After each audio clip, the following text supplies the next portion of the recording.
Era uma noite escura na Amazônia. O céu estava cheio de estrelas, mas a lua estava escondida atrás de nuvens e tudo parecia silencioso. Eu e meus dois amigos, Carlos e Rafael, estávamos em um barco a motor, navegando lentamente por um dos muitos rios que serpenteavam pela floresta. Havíamos passado o dia pescando, e agora estávamos procurando um bom lugar para acampar à beira do rio. Olhei para meus amigos e disse: "Que tal esse lugar aqui? Parece perfeito." Carlos concordou, mas Rafael estava mais atento ao que acontecia ao nosso redor. "Você não sente que algo está diferente?" perguntou ele, olhando para a mata densa. "Está tudo bem. Vamos só acampar", respondi, tentando afastar a sensação estranha que começava a crescer dentro de mim.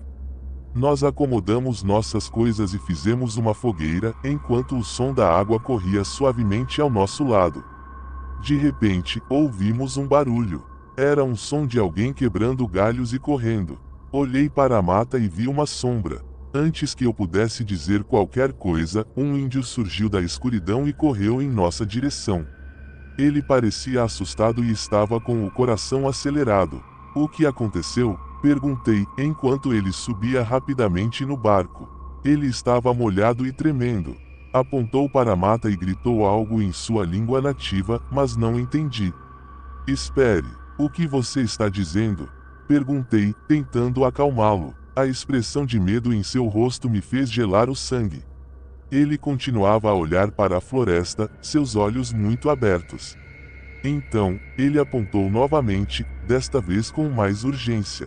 Foi quando vi. Uma enorme criatura surgiu entre as árvores. Era uma figura alta, com a cabeça de um cão e olhos brilhantes que refletiam o fraco brilho da fogueira. Um lobisomem. Fiquei paralisado de terror. Ele estava nos encarando com uma raiva que eu nunca havia visto antes. "Vamos embora, agora!" gritou Rafael, enquanto ligávamos o motor do barco. A criatura começou a se mover em nossa direção. Estava a poucos metros de nós. O índio, em um ímpeto de desespero, agarrou o braço de Carlos e pediu que o ajudássemos a voltar para sua aldeia. Concordamos, sem pensar duas vezes, e aceleramos o barco rio abaixo, enquanto olhávamos para trás. O lobisomem nos seguiu por um tempo, mas logo ele desapareceu na escuridão da floresta. Chegamos à aldeia do índio, aliviados por ter conseguido escapar. O céu agora estava claro, e a lua brilhava intensamente. Enquanto o índio nos levava até sua casa, ele contou que aquele lobisomem era, na verdade, um homem que havia sido expulso da aldeia anos atrás. Ele havia se transformado em uma criatura por causa de uma maldição que nunca teria que ter sido lançada. "Todos têm medo dele", disse o índio. "Mas ele era um de nós. Os moradores da aldeia nos receberam bem e nos ofereceram comida e abrigo. Agradecemos e tentamos relaxar, mas a imagem do lobisomem ainda estava fresca em nossas memórias. Assim que a noite avançou, decidimos dormir. Mas o medo ainda nos acompanhava. No meio da madrugada, fui acordado por gritos. A aldeia estava em alvoroço. Levantei rapidamente e corri para fora. A luz das tochas iluminava o caminho e vi os índios se preparando para a batalha. O lobisomem havia seguido nós até a aldeia. Ele estava lá, mais feroz do que antes, e agora rodeado por guerreiros armados com arcos e lanças. O índio que havia se juntado a nós, agora estava à frente, coragem brilhando em seus olhos. "Preparem-se!" gritou ele. "Nós não vamos deixar que ele nos machuque." Os guerreiros avançaram contra a criatura, lançando flechas. O lobisomem grunhiu de agonia, mas ele não recuou. Em um movimento rápido, ele pulou sobre um dos índios, derrubando-o no chão. O medo tomou conta de todos, mas os outros guerreiros não desistiram. Com um grande esforço, onde as lanças e flechas se uniram, finalmente conseguiram atingi-lo. A batalha durou alguns minutos, mas parecia uma eternidade. No final, depois de um último grito, o lobisomem caiu. O que aconteceu a seguir foi algo que eu nunca poderia imaginar. À medida que a criatura morria, seu corpo começou a se transformar. Os pelos escuros desapareceram e a forma de um homem apareceu, um homem índio, cheio de cicatrizes e com um olhar triste. Ele era um de nós, disse o índio que nos ajudou, com lágrimas nos olhos. Ele era um homem que perdeu seu caminho. A aldeia estava em silêncio. O clima estava pesado, e todos nós podíamos sentir a dor pela perda de um homem que se tornou um monstro. No dia seguinte, decidimos voltar para casa. Se alguém me dissesse que veria algo assim na vida, eu teria rido. Mas agora, com a história gravada em minha mente, tudo foi diferente. Estávamos a caminho, mas a lembrança daquela noite na Amazônia sempre permanecerá conosco. Enquanto navegávamos pelo rio, as árvores balançavam ao vento e o sol começava a nascer. Fiz um pacto silencioso com meus amigos. Nunca esqueceríamos da noite em que encontramos um lobisomem e de como combatemos a escuridão, mesmo quando tudo parecia perdido. A Amazônia guardava muitos mistérios, mas aquele foi, sem dúvida, um dos mais impactantes de todos. Era uma tarde quente na fazenda do meu pai. O sol começava a se pôr, e o céu estava pintado de laranjas e roxos. Eu e meu primo, Lucas, estávamos montados em nossos cavalos, procurando por novilhas que tinham desaparecido. Era sempre uma aventura andar pela fazenda, mas naquele dia, uma sensação estranha estava no ar. Nós seguimos pela trilha do mato, chamando as novilhas. O som dos nossos cavalos troteando fazia ecoar os sons da natureza ao nosso redor. As árvores pareciam altas e escuras, e eu olhei para Lucas, que retribuiu meu olhar com um sorriso, mas era um sorriso nervoso. A fazenda era grande, e às vezes, ficar longe de casa dava um medo que era difícil de explicar. Depois de horas procurando, já era quase 6 da noite, e o céu estava ficando mais escuro. Eu comecei a me sentir cansado e sugeri que voltássemos. Lucas hesitou, olhando para a floresta espessa. Espera, eu acho que eu vi algo, ele disse, curioso. Fui mais perto dele e, então, num canto da clareira, vi algo que me fez o coração parar. Era uma novilha, mas, ao olhar melhor, percebi que estava morta, toda mutilada. O medo me envolveu, meu estômago se virou e eu solucei. Lucas, o que aconteceu com ela? Perguntei, quase em um sussurro. Não sei, mas pode ser uma onça, respondeu ele, mas sua voz estava tremendo. Onças normalmente levam suas presas.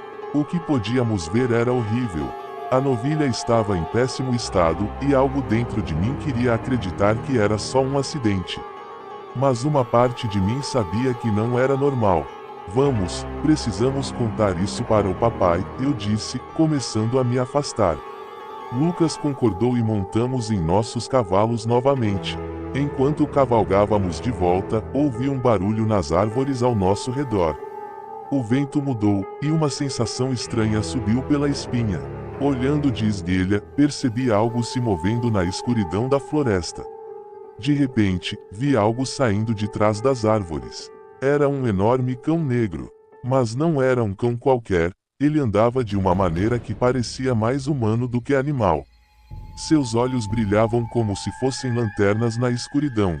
O medo tomou conta de mim, e eu puxei as rédeas do meu cavalo, parando abruptamente. Lucas também notou e, com a voz trêmula, escreveu, o que é aquilo? O cão negro se aproximava mais e mais, e seu olhar direto para nós fez meu coração acelerar ainda mais. Ele estava segurando o corpo mutilado da novilha, como se fosse um brinquedo. É melhor a gente ir embora, eu disse, puxando o meu cavalo para trás, mas meus pés pareciam colados ao chão. Quando decidimos nos afastar, nosso instinto de correr era forte.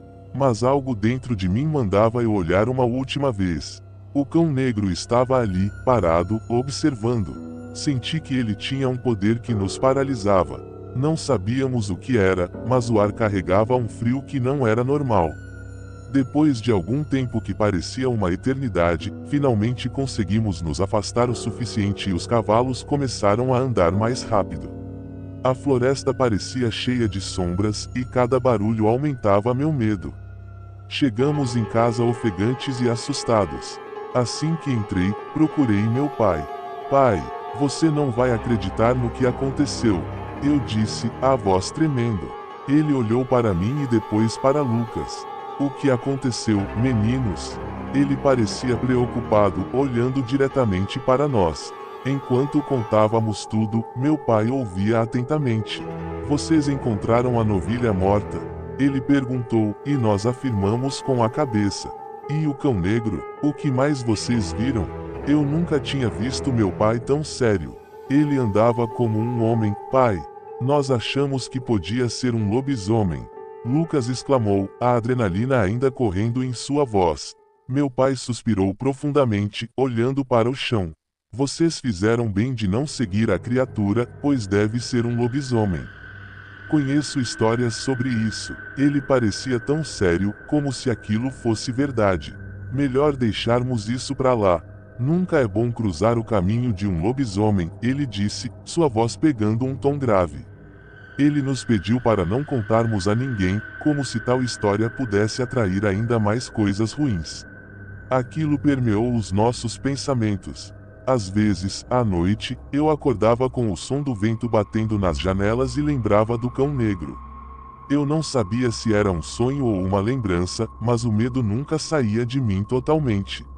Nos dias que se seguiram, a fazenda voltou à sua rotina normal, mas sempre havia um certo silêncio na floresta.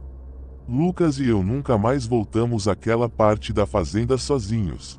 A sombra do cão negro parecia nos seguir. Toda vez que sentíamos o cheiro da terra molhada ou ouvimos os sons estranhos da floresta, uma parte de nós lembrava daquela noite. E assim, a história do lobisomem se tornou uma lembrança aterrorizante, uma história que nunca foi contada a ninguém, mas que permaneceria gravada em nossas memórias. Naquela fazenda, aprendemos que nem tudo que parece ser um simples animal é realmente o que parece. A escuridão guarda segredos, e algumas histórias estão melhor longe da luz.